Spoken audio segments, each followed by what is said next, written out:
He is one of the most important artists alive in the world, period. As you all know, this extraordinary painter, photographer, and printmaker is the central figure of photorealism and has sort of created an iconic kind of mural-sized portrait that is really one of the most memorable features of contemporary art. What some of you know, but I've been surprised actually that many of you did not know, is that nearly 21 years ago, in December of 1988, Mr. Close had a spinal blood clot, which left him in some ways as a quadriplegic. And in what must be one of the most extraordinary stories of reinvention, he reinvented his methods for painting, often holding the brush in his teeth, and with the help of assistants, continued his work and bringing it into a kind of contemporary version of pointillism. He is a person who has, in a sense, done something which I think is central to the visual arts. For the last 150 years, painting and photography have had this strange relationship, this kind of artistic conversation. And I think more than any other artist alive, Chuck Close has taken this conversation between painting and photography and brought with it a kind of new form of expression. We could not be happier than having him here today. With him is the first Harman-Eisner artist in residence, a person I'm sure that everyone at the Aspen Ideas Festival knows, Anna Deavere Smith. A playwright, actor, intellectual, teacher, Anna is a professor at the NYU Tisch School, and she is the author and performer, as Shakespeare would say, the only begetter of some of the most extraordinary theatrical works of our era. These one-woman, countless character plays like Fires in the Mirror, Crown Heights, Brooklyn, and Twilight, Los Angeles, in which she writes and portrays every character in a way which I think combines contemporary playwriting with performance arts. Anna Deavere Smith will join Chuck Close in conversation, but before we do, I want to invite up to the stage one of the men who made the arts program at Aspen possible, our own board member, Sidney Harman.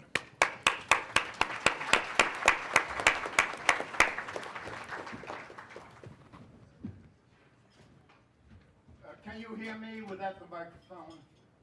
Yes. Okay.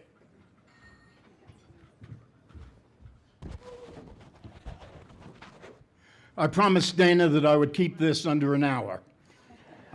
Let me first congratulate those of us who are involved in the program. No better evidence of its promise, its significance, than the size of this audience for the comments of these two wonderful artists. The program was begun now 3 years ago as a consequence of an insight of some, I suggest, serious consequence. The Institute is, as you well know, in its days of flourishing now. It has grown, it is active, it is respected everywhere on earth. The reality is that a little over half a century ago, this place was generated by a small group led by the Pepke family who came to this then deserted mining town to celebrate the 200th anniversary of Wolfgang Goethe. That's not a small thing. To do it, they had music, they had concerts, they had panel discussions surrounding the life and work of that mighty polymath. Every one of you can recite Faustus in German by heart. But did you know that he was also a superb musician, a minister of the Weimar Republic, and that remarkable scientist whose work in color condemned the previous work of Newton and is today still regarded as the principal material in the field? There's a point to this. Goethe, as other polymaths, saw the arts as informing and illuminating and drawing from every one of the other disciplines. It became clear to some of us several years ago that even as Aspen was flourishing, it needed to reach back to its roots and then to encourage that process. Our artists in residence are one example of that. The fact that we persuaded the former director of the NEA to come aboard and run this program for us is another evidence of it. All through the summer and the winter, the arts are animating, informing, and are mutually reflexive with the scientific work, the policy work, the wonderful thinking work that really drives this institute. I'm simply delighted to share as part of the audience these two magnificent artists. Many thanks.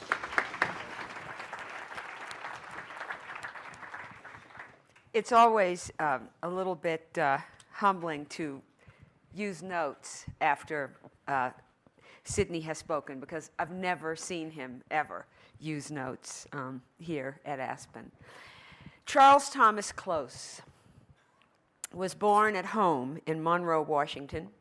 He was the only child of Leslie Durward Close and Durward Close, who was an inventor, a sheet metal worker, and a plumber, and Mildred Emma Wagner Close, a classically trained pianist who taught piano at home. He had neuromuscular problems, so he couldn't run or throw balls very fast. So he had the great idea of bringing people to him by doing magic tricks. When he was 5, his father made him an easel and made him toys for Christmas. By the time he was 8, he had private art lessons where he studied anatomy and drawing from nude models, making him the envy of everybody on the block. Who wouldn't go into art? His father died of a cerebral stroke in 1952 when Chuck, as he has now become known, was 11, almost 12. His mother took a job as a salesperson at J.C. Penney's and then entered civil service in the Air Force. He saw his first Jackson Pollock painting when he was 13, and he was outraged by it.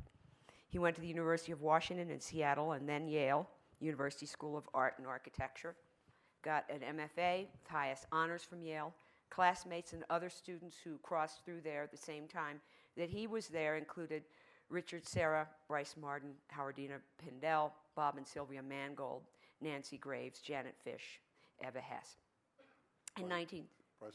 Bryce Marden, very important. I had that here. In 1966, he starts working with photographs that he takes himself. 1971 is the first solo exhibition in the United States at the Los Angeles County Museum.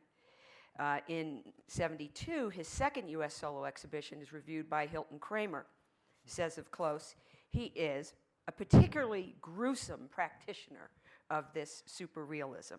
Less than a week later, Kramer found it important to write another review.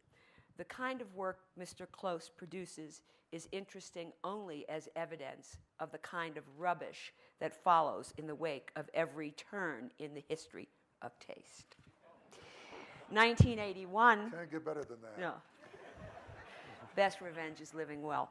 1981, on the last stop of a traveling retrospective at the Whitney in New York, Kramer appears again and writes, "The marriage of painting and photography that we see in the earlier works in this retrospective have now clearly been dissolved in an amicable divorce." Other critics admire the work and are more generous with their opinions. Robert Hughes writes, "Close has done more to redefine the limits of portraiture than any other painter of his generation." 1986, as I suppose evidence of his increasing success, he buys a summer house in Bridgehampton. 1988, in 2 months, has 3 simultaneous exhibitions. Then in December of 1988, as Dana has just told us, he has a severe chest pain followed by intense convulsion, which leaves him with incomplete quadriplegia. Paralyzed from the head down, all he could move at first was his head. He is left able at some point to move his upper body, but he has lost control of his hands. He invents, straps a brush to his wrist, and creates a new way to paint.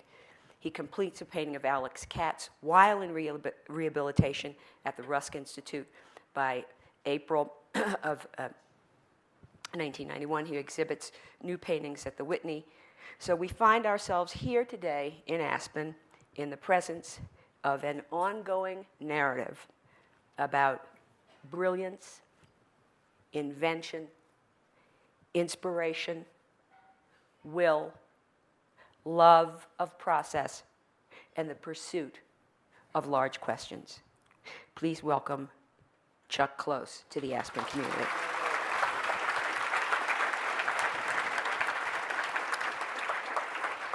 Thanks, Anna. So, Robert Storr, in his essay, Angles of Refraction, quotes a Greek poet. I'm not even going to try to pronounce the name. Maybe, Sydney, you can help me with this. Archilous. There we have it. And he quotes as well Isaiah Berlin saying, "The fox knows many things, but the hedgehog knows one big thing." Storr is distinguishing between artists, and he calls you a hedgehog rather than a fox. Do you agree? In other words, a hedgehog leads a life governed by a single unifying purpose, whereas a fox is in pursuit of several purposes, sometimes of contradictory aspirations. So, what do you think? Are you a hedgehog? Well, I think maybe not by nature, but I think I became one. When I was in this childhood that you were referring to, besides being physically diminished, I was severely learning disabled. And of course, any of you who are old enough to remember the 40s and 50s know there was no such thing as learning disabilities or dyslexia. In the 40s, you were simply dumb and lazy, shirker, malingerer. And their mind wanders. I mean, I could read you my grade school report cards. All of them say exactly the same thing. All of those descriptions. And so I never learned to add or subtract without using, I use the spots on dominoes. And I, like 6 and 5, I have a 6, and I go 7, 8, 9, 10, 11. And I never learned the multiplication tables. I never took algebra, geometry, trigonometry, never took physics, chemistry, anything like that. So I was, I had all my eggs in one basket. And I want to say something about the importance of art education in this country. You know, a lot of people say the violin is good for math skills. What about the violin is just good for playing the violin? Sometimes, if I had not been, even though I was in a very poor mill town in the state of Washington, if I had not had as an absolute right from kindergarten through high school, art and music several days a week, I would have dropped out of school. I'd always said if I hadn't gone to Yale, I would have gone to jail. I'm not kidding. I could have gone that way. And the dropout rate in our schools, everyone's concerned about test scores, but the other big disaster besides low test scores in school is the dropout rate. Well, if you give someone who has no particular skills in math or science or arithmetic, I never got to math, I never got out of arithmetic, then they're going to feel like a failure, and everyone needs to feel special. And if I had not had art and music to help me feel special, and if my parents had not recognized that I had some abilities other than the ones I was deficient in, I would have just bloodied my head against the wall until I finally gave up and dropped out of school. So, and in art and music was how, the art is how I showed teachers that I was interested in the material. If I couldn't remember the names and dates of the Lewis and Clark Trail, I would do a 20-foot-long mural, drag it in as extra credit. That would show them that at least I cared about the course, and that would mitigate for my poor performance. So it was really a matter of survival that led me to be a narrow person. And in life, we often, those of us who are narrow, in a nicer way to put it, say that we're focused. But in fact, I just knew I wasn't good at anything else. That made me hungrier, that made me care more, made me work harder. I wasn't any more talented than any of my classmates or friends, but I just wanted it more.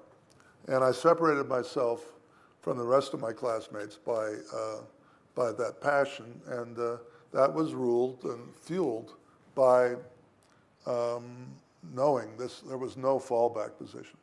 The other thing that I had, which is a nightmare, is I have face blindness, and it's what is it, anybody?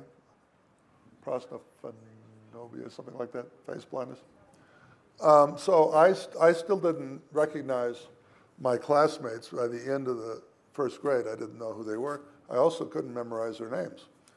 So it was a nightmare. So it made me, push me into myself. Magic and puppet shows and art was how a shy kid who couldn't remember faces and names found a way to overcome that shyness by performing for people. When I got a taste of what it was like to get a reaction, to get the oohs and ahs of an audience, that's what I wanted, and that's where I went with art.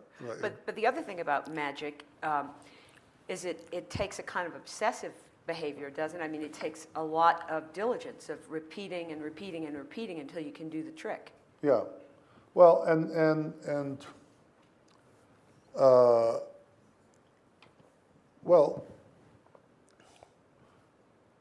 repeat and repeat is what I did in art too. I mean, I got very good at making stuff that looked like art.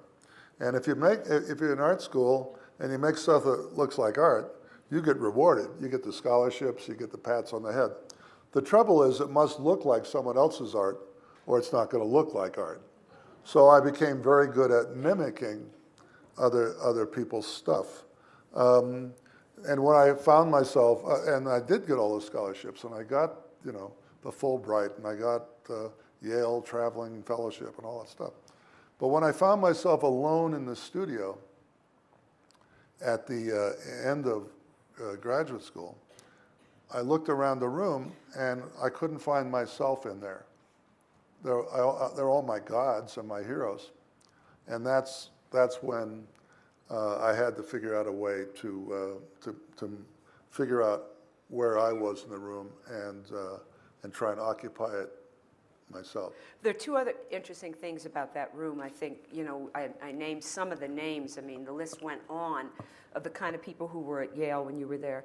But it strikes me it must have been extraordinarily competitive. Mm-hmm. And from what I've read, there was no real father figure. There was no real sort of dominant idea. And how did those two things end up affecting you? Well, I think the support of peers, and we really were tough on each other. We'd fight all night long and argue and break chairs and throw brushes at each other.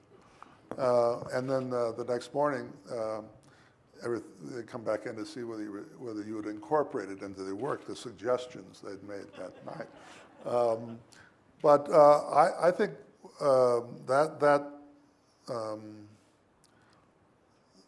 what we demanded of each other was far more than a school or a faculty member could ever demand of us.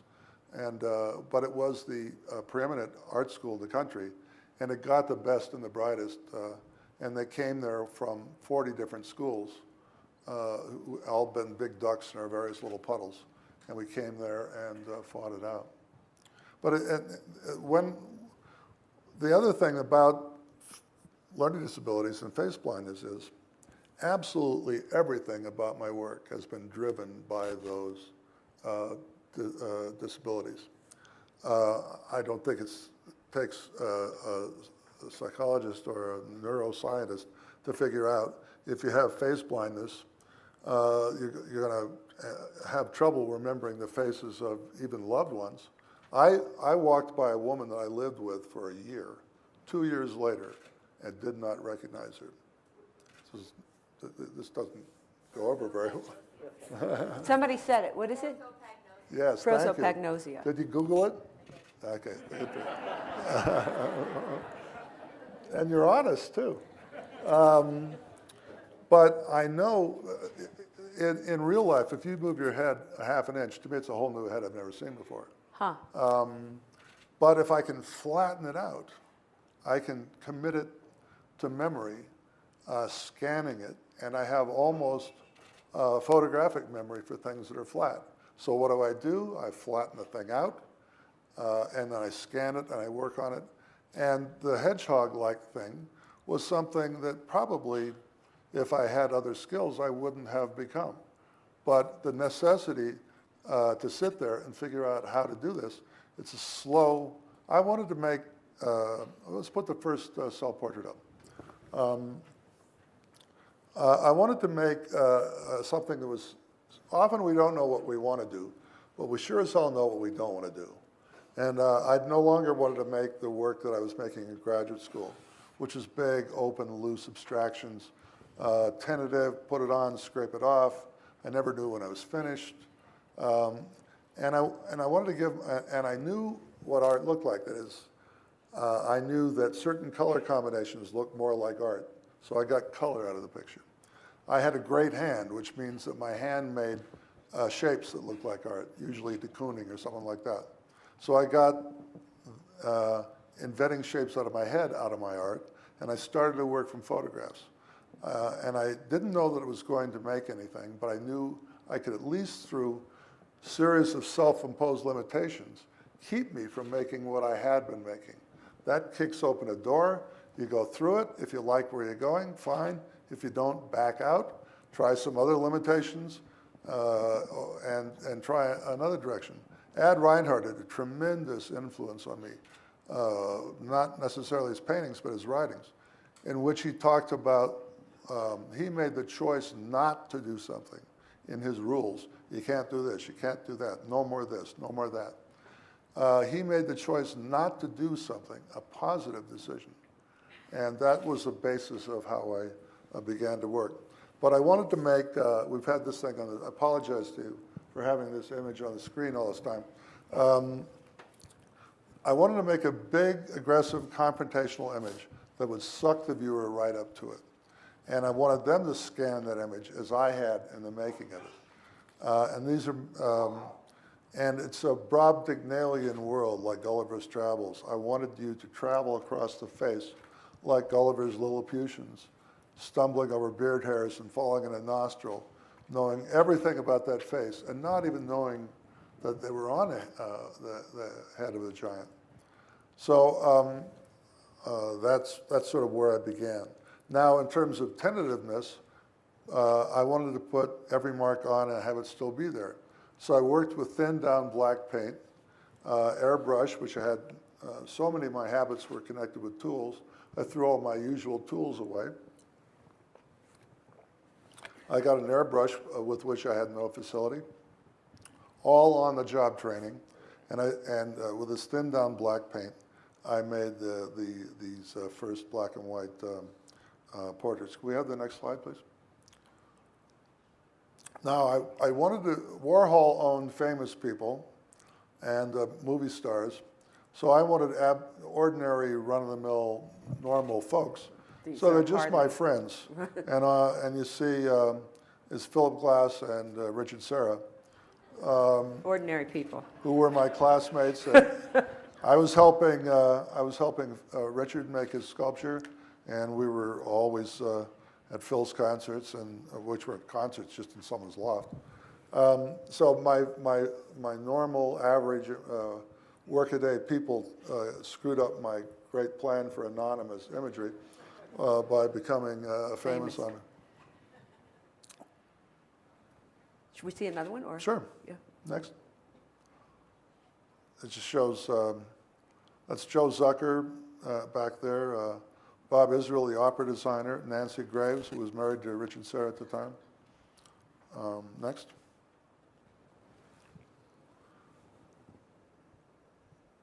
All right. Well, I had gotten color totally out of the picture. And I wanted to look around for a variable to alter after a number of black and white paintings. And I thought, well, I'll change the subject matter. I realized if I changed the subject matter, I wouldn't change what I was doing in the studio. So I decided to keep the subject matter the same and alter other variables.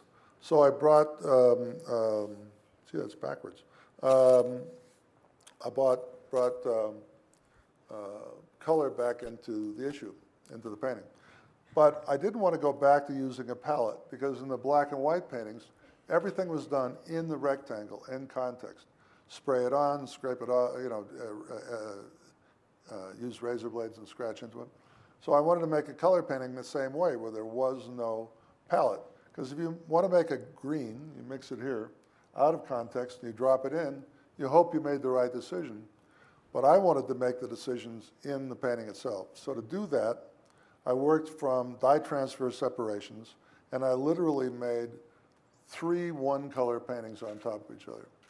A red painting, a blue painting, and a yellow painting, which is really the magenta, cyan, and yellow of process colors of printing. So you can see that the lips of this painting are still just magenta and cyan. There's no yellow yet. Next, please. And this is the full color image of my friend Mark Greenwald, a great painter. And this is, every square inch of the painting is the same in that it is sum of all 3 colors, relative proportion, more red than blue, more blue than yellow, and the relative density determine the nature of the color. So you can make any color in the world out of those 3 colors. Now, they don't look like it, but these are actually made with the grid. The grid is about 6 inches square.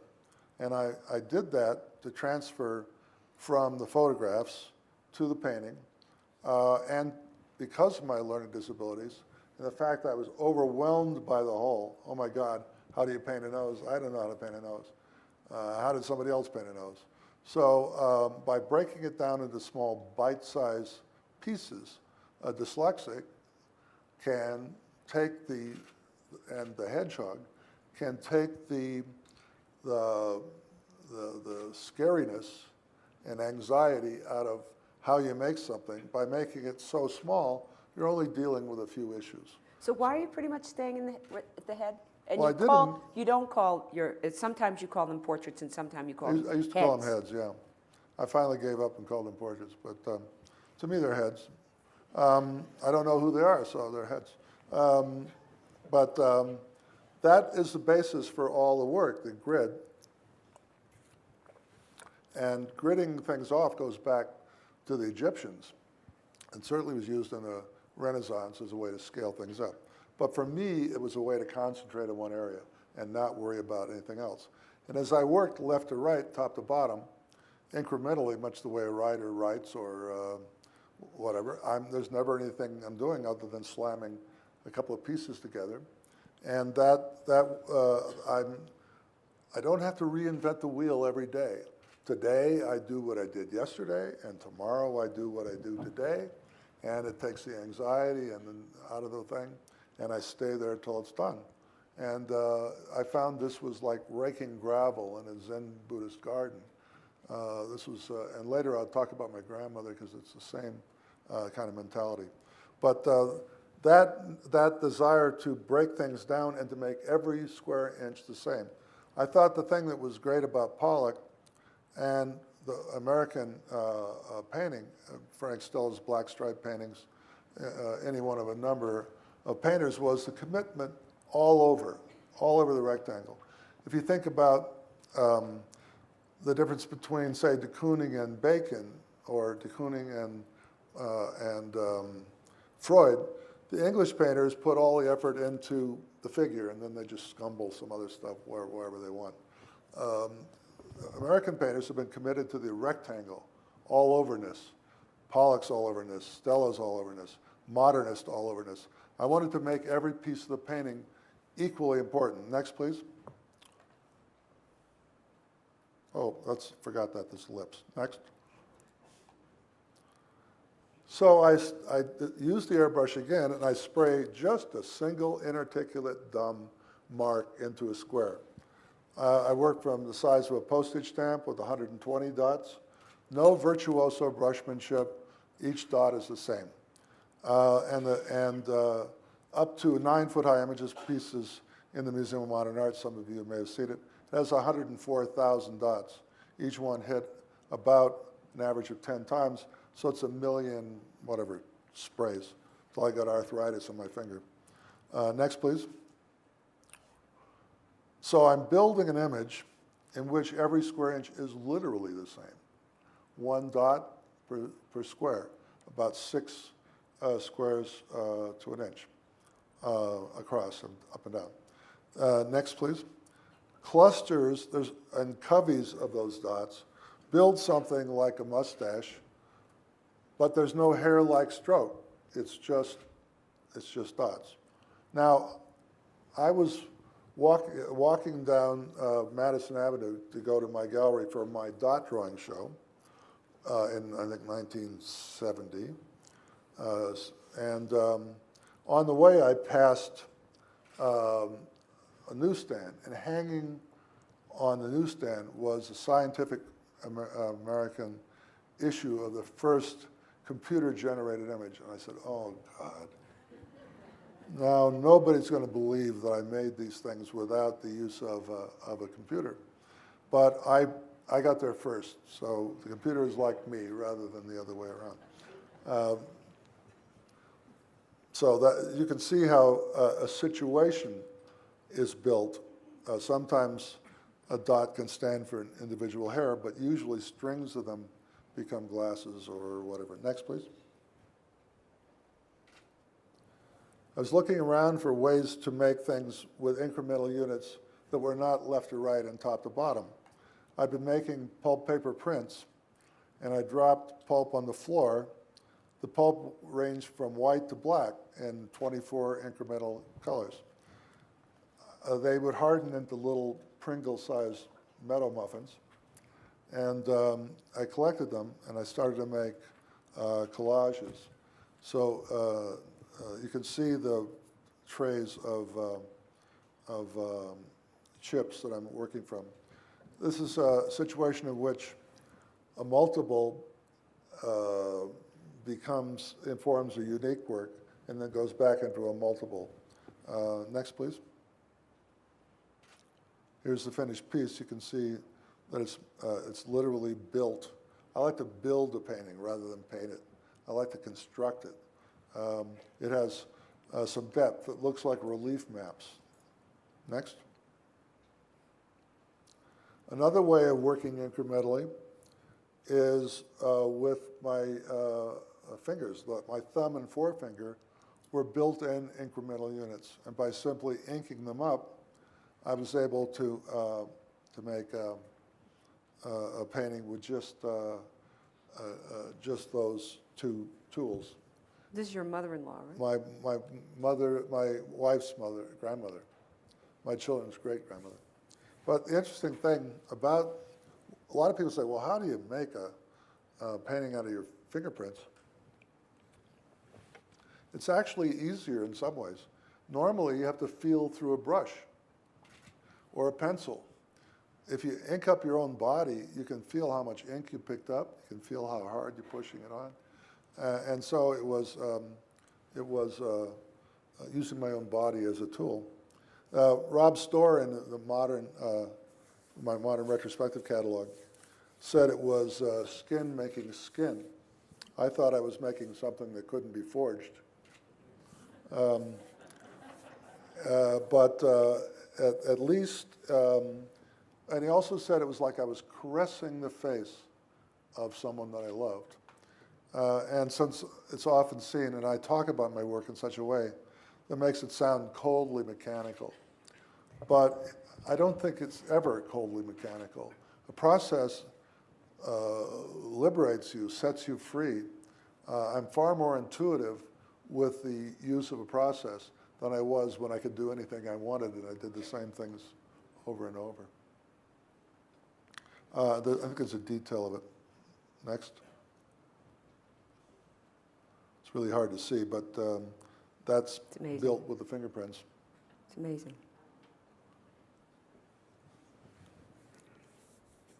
I mean, this kind of diligence that, you know, must also, which goes back as far as when you, it's no small thing to take in a huge mural of Lewis and Clark.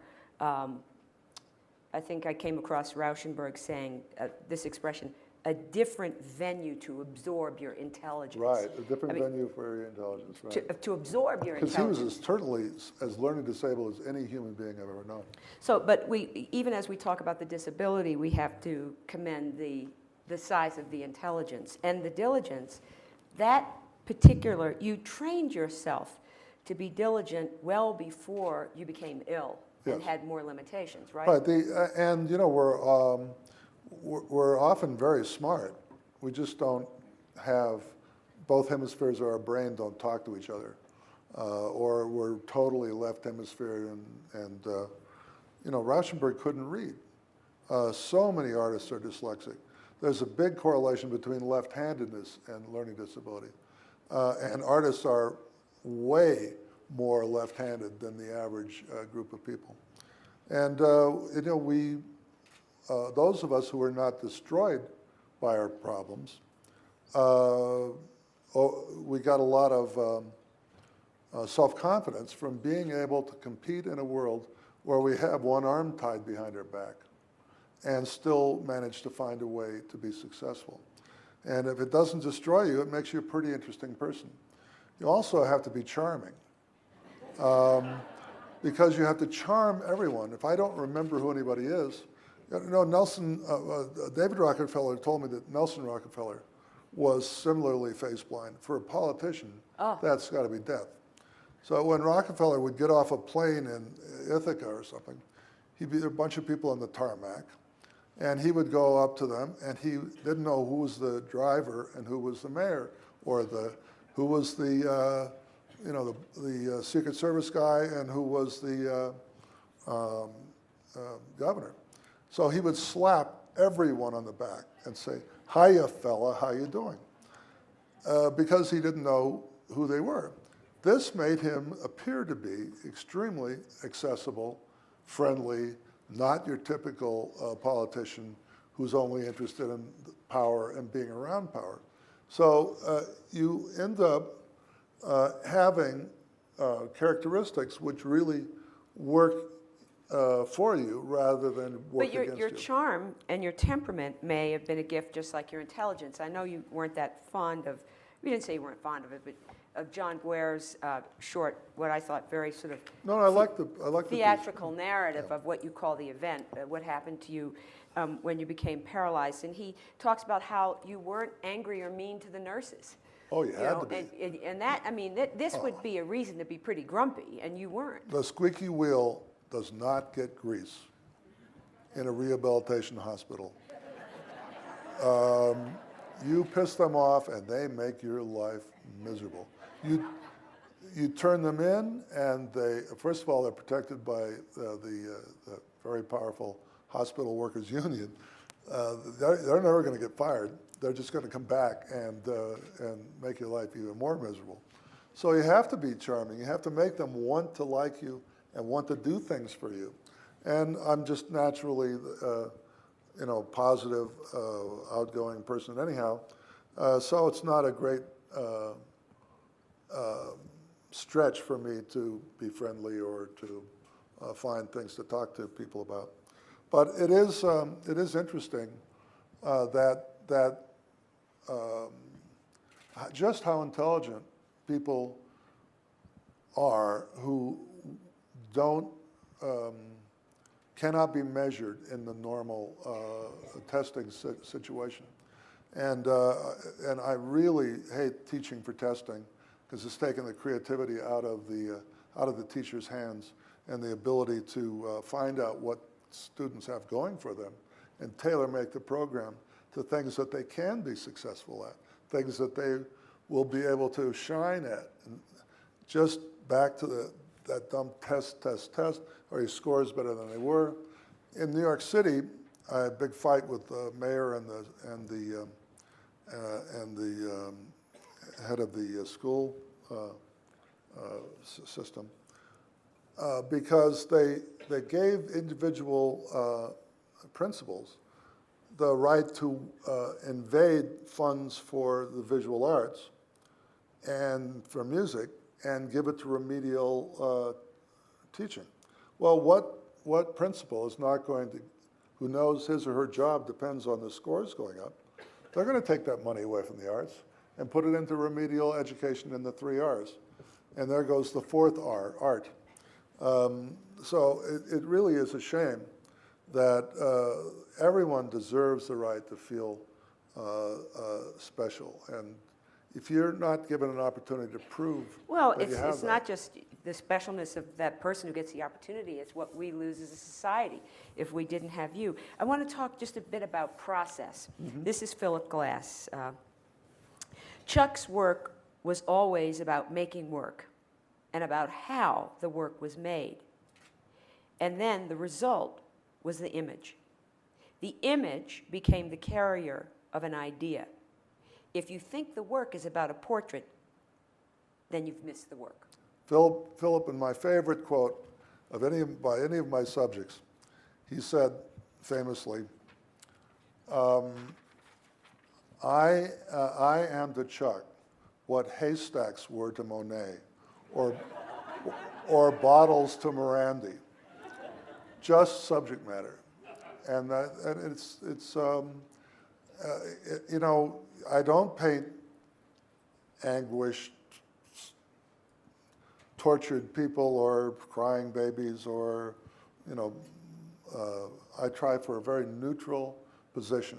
But if you look at that portrait of my wife's grandmother, you know, a face, oh, gee, Pretty asking good, you, thank Steve. you. I think a person's face is a roadmap of their lives. I don't have to crank it up for any kind of emotional content. If a person has laughed their whole lives, they have laugh lines. If they frowned their whole lives, they have furrows in their brow. All the information that we need to judge who this person is embedded in the work itself. The same way we size up people in real life. We're talking to someone, we look at their face, we look for evidence of what their personality is and what kind of life they led. So it's not that it's unemotional, it's just not cranked up for... But I think what also he's alluding to is the fact of the glory of process. Oh, yeah. And that you came from an era where process was really and important. Limitations. You know, here we were, you know, all of us, this was before appropriation. We didn't even want to look at our work and think about somebody else. You know, we wanted to make work that was just our own. We didn't want to reference anybody else's art or raid the cultural icebox and bring that stuff in. This was true of my whole generation. So Richard Serra went to Canal Street and got rubber and lead and whatever, brought it back, tried to see what you fold it, lean it, prop it, what can you do with it? No bronze, no wood, no stone, no wax, no clay, none of traditional, no pedestal. Get all that stuff out of there and see if you can still make art. Philip Glass was making, with severe self-imposed limitations, making music out of 6 or 7 notes. They go in and out of phase with each other. You'd hear overtones, become Baroque fugue-like music, even though it was built out of these only a few elements. Dancers like Yvonne Rainer or Trisha Brown, or trying to use ordinary body movements, not classical ballet movements. This is what the moment was like, and this is what we were trying to do. So the thing is, problem solving is way too overemphasized in the art world and in the society in general. Problem solving presupposes that there's a problem to be solved. And the problem to be solved is the problem of the moment that's on the table that everybody agrees is the problem to be solved. Well, as you're trying to come up with a solution, there's a numbing sameness to the solutions. Your solution looks a hell of a lot like everybody else's solution. And that's because the problem comes with all the necessary elements that you're going to use to solve that problem. I think problem creation is far more interesting than problem solving. If you can back yourself into your own corner, ask yourself an interesting enough question, not the hot question of the moment, not the stylish question of the moment, not the one that has consensus, but your own question. No one else's answers will fit, and you'll be forced to come up with your own answer to your own problem. What's your I question? think scientists are What's your doing this question too. right now?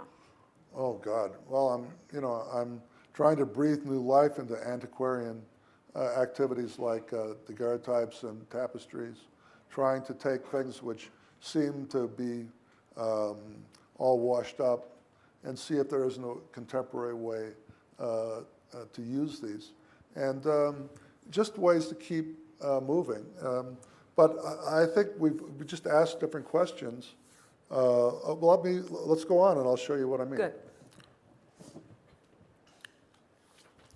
This is a color fingerprint painting of my wife in which I combined the idea of building a full color image out of 3 colors, red, blue, and yellow, and using my fingerprints. Next. The final painting built out of those fingerprints. Next. Now, I decided to go back to using brushes and oil paint. And it's hard to see in this, but this is a grid left to right, top to bottom. And this is one of the early ones of the artist Lucas Samaras. And that's a left to right, top to bottom grid. Next. This is another image of Lucas made with a circular grid, a kind of target emanating from where his third eye would be. Because if you know Lucas, you know that he would be Svengali, or if you could run for Ayatollah, he would run for that. And he would like to control your mind. So, next. The early ones were pretty much grid left to right, top to bottom. This is part of my Old Men with Ponytail series of Roy Lichtenstein. Next. The profile of Roy. Now, if you can imagine this a diagonal grid, his nose would be a straight line because that would be the direction of a diagonal grid. And his nose would be like a ski jump. Your eye would just slip right off the canvas. But by doing a horizontal vertical grid, next please, your eye bounces down his nose like water over rocks on a waterfall. The image would be the same, but the content in terms of being in front of the painting, what you felt from it would be very different. Plus it allowed me to make a kind of right angle chin that I thought was an interesting reference to Dick Tracy. For a guy who made a life working from cartoons, I thought was sort of appropriate. Next, please. Now, the way I construct this is with a diagonal grid, the self-portrait. It's done in basically 2 passes. Now, the painting will be turned on its corners, so I don't have to paint uphill. So imagine this turned so that that piece of tape was horizontal. I have worked from the top down to that point. I've pretty much completed the second pass. And below that are just colors, capriciously and arbitrarily arrived at. And so the value is close to what the value would be, darkness and lightness, but the colors are all different. Reds and greens and blues and purples. So that when I begin to work on each square, I'm pushing away from a different color. If I had the same color underneath, all the corrections would be pretty much the same. Now, the thinking in this, here's how thinking about other things affects you when you're problem creating. I was thinking about the problem of using a palette when I went back to using oil paint. I didn't want to fall into my old color habits. I wanted to mix the color on the rectangle. So I thought mixing the paint on the palette is like shooting an arrow straight at a bullseye. You hope you hit it. I thought, well, I'm going to do this more like golf. There must be a lot of golfers in the room. You admit it? It's the only sport, if you call it a sport. Somebody said that golf was invented to give white folks a chance to dress funky. At any rate, if we could get back to the painting for a second, what I wanted to do was have all the color mixed in the painting in context. So in that square, like golf, the first thing you do is tee off, and it's just out there. It's a leap of faith. You hope you hit the fairway. The second stroke corrects that. The third stroke corrects that. Hopefully by then you're on the green. And in 4 or 5 strokes, you place that ball in this very specific 3.5-inch diameter circle, which you couldn't even see from the tee. And how did you find it? You found it by moving through the landscape, making course corrections as you go. And that's the approach that I used. I was going to take the first color, do something to it, see what that did. Oh, it's too orange. Now I better put another color in. I'm going to put some green in. I'm going to move it this way. I'm going to correct it that way. And in 4 or 5 colors, I hope I find the color that I want. Now, just like golf can be endlessly humiliating, there are times when you get bogged down and you get a bogey or a double bogey, or you get bogged down in a sand trap. I have to stay there till I get it done, no matter how many colors it takes. But the idea is to find it, to sneak up on what you want. The way I sneaked up on the color in those early color paintings with the 3 colors on top of each other. Now they're next to each other. Everything is found in context adjacent to pieces you've already completed and in anticipation of what you're going to do next.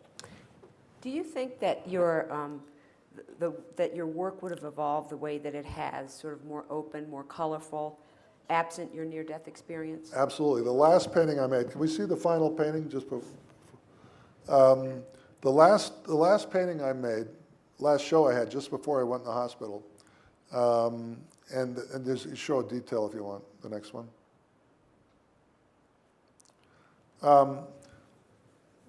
The last painting was a painting of Cindy Sherman, a circular grid. And it is just as loose and open as anything that I did afterwards. And Rob Storr did a great favor for me in that retrospect of the modern.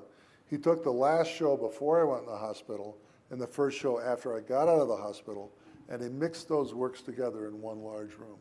And he defied people to figure out which ones were done before and which ones were done after. That really made such a difference in how people perceived the work that it did not. There's no dividing line. That's right. Your grandmother. My grandmother. Oh, I'm glad you brought up my grandmother. I don't do art for therapy. I do therapy for therapy, and I've been in therapy for like 35 years. And you think you're never going to have another aha moment, another breakthrough after 35 years. What do we have to be done? We'll be okay in 5 minutes. And we decided that in lieu of a Q&A, we knew that because of the way things are set up here, you'll have a chance to approach Mr. Close and ask him your questions. I'll be around. He'll be very available. So save up your questions. Anyhow, when my father died and I moved next door to my grandmother, she was like me, a nervous wreck, a slob, all the things that I would seem to determine I wouldn't make what I make. Absolutely neurotic, totally phobic. And she had busy hands. She knitted, she crocheted, she made quilts, she made Afghans, whatever. So I watched her as she would crochet without a pattern, stars, every star different. Made stacks of them on the floor. So hundreds of them. And then she would crochet them together and make a huge banquet-size tablecloth, take it out in the backyard, and there was a wooden stretcher with pins in it. She would bleach it and starch it and stretch it on this frame. Now, what was she doing? She was building a big, complicated image out of a lot of little incremental units, making a big, complicated thing out of, and what did it do? It made her calm, it made her Very relaxed, and made her happy. So I watched her knit. She knit a whole sweater, practically all done, different cables, everyone, no pattern. We're watching the Army McCarthy hearings on TV. She had a TV, so that tells you how old I am and when that was. And she starts ripping this sweater out and rolling it back up the balls. And I said to Grandma, Nana, how can you throw all that work away? She said, if it's not making something you want to make, she was also frugal, if you're not making something you want to make, throw it away. Why put good time after bad, start over, change it and see if you can't make something you like better. That emphasis in time not mattering, only the process, signing on for it, staying there long enough to get what you want, and that there's no, if you have a 12-month idea and you're only willing to spend 10 months on it, you probably screwed it up. The same way, if you've got, I love like Matisse's 30-second line drawings, if he tried to make that over a course of 2 or 3 weeks, he wouldn't be able to do it. There's a specific time and speed and a thought process and everything that is appropriate to every kind of work. Difference between a poem and a novel. You think differently in the different formats, especially in incremental work and with syntax. I want to end with a quote, and maybe you'll say a few words about it, that I think honors you, and what you said about your grandmother helps animate it for me even more. Bryce Martin, talking about you, says, it's this real struggle. I find it to be more expressionist than he seems to think it is. It's way beyond the image. Way, way beyond the image. The image is a convenience. That's basically my take on Chuck. It's almost offhanded. It's so talented. It covers this immense struggle, how to see things, how to deal with the image, how to deal with the plane. What do you think of that? I love that's in the documentary film that Yeah. it's the longest Bryce ever spoke, and one it goes on forever. I never knew he could talk that long, but it was incredibly flattering, and from somebody I admire so much, it means a lot. Why don't we just roll through the last 3 or 4 images while we're sitting here? Anything else? No, just the 3 images, and then I think people will find you with their questions. Yeah. Anyhow, thank you very much. Thank you, Anna.